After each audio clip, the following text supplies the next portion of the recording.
हम आपके लिए लेकर आए हैं देवशयनी एकादशी की व्रत कथा। पहले हम बात करेंगे देवशयनी एकादशी के महत्व की।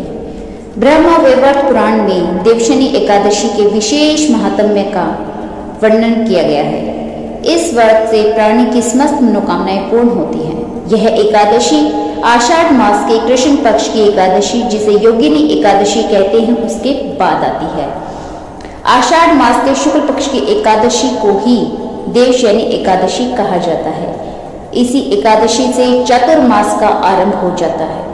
इस अवधि में कोई भी शुभ कार्य जैसे विवाह आदि नहीं किया जाता।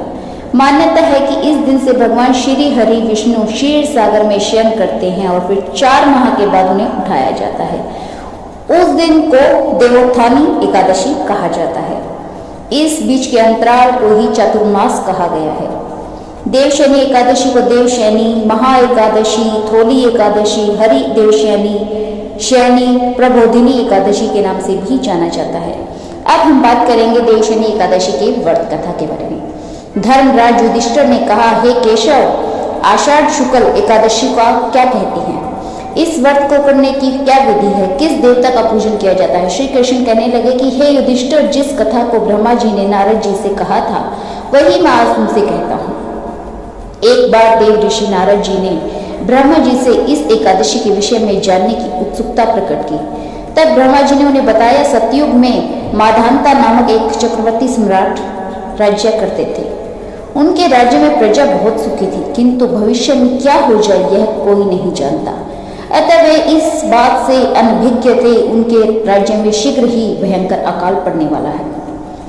उनके राज्य में पूरे 3 वर्ष तक वर्षा न होने के कारण भयंकर अकाल पड़ा।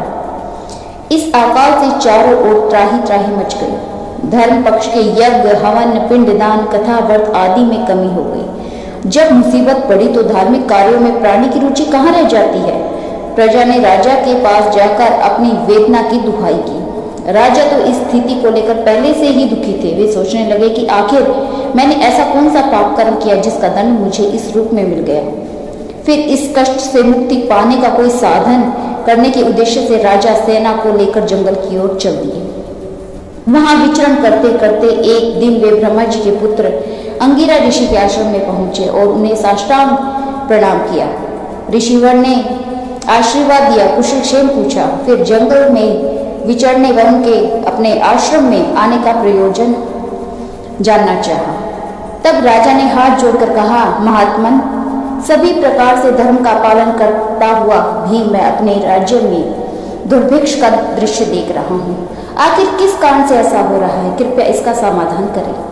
यह सुनकर महर्षि ने कहा, हे राजन, सब युगों से उत्तम यह सतयुग है। इसमें छोटे से पाप का भी बड़ा भयंकर दंड मिलता है। इसमें अधर्म अपने चारों चरणों में व्याप्त रहता है। ब्राह्मण के अतिरिक्त किसी अन्य जाति को तप करने का अधिकार नहीं, जबकि आपके राज्य में एक शूद्र तपस्या कर रहा है। यही कारण है कि आपके राज्य में वर्षा नहीं हो रही है। जब तक वह काल को प्राप्त नहीं होगा तब तक यह दुर्भिक्ष शांत नहीं होगा। दुर्भिक्ष की शांति उसे मारने से ही संभव है, किंतु राजा का हृदय एक नर अपराध शूद्र तपस्वी का शमन करने को तैयार ही नहीं हुआ। उन्होंने कहा, हे देव, मैं उस निरपराध को कैसे मार दूं?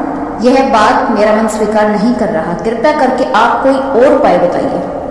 महर्षि ने बताया, आषाढ़ माह के शुक्ल पक्ष की एकादशी का व्रत करें। इस व्रत के प्रभाव से अवश्य ही वर्षा होगी। राजा अपने राज्य की राजधानी की ओर लौट आए और चारों वर्णों सहित पद्मा एकादशी की विधि पूर्वक व्रत किया। व्रत के प्रभाव से उनके राज्य में मूसलाधार वर्षा हुई और पूरा राज्य धन धान्य से परिपूर्ण हो गया। ब्रह्मा वैवर्त पुराण में देवशयनी एकादशी के विशेष महात्म्य का वर्णन किया गया है। इस व्रत से प्राणी की समस्त मनोकामनाएं पूर्ण होती हैं। बोलो विष्णु भगवान की जय।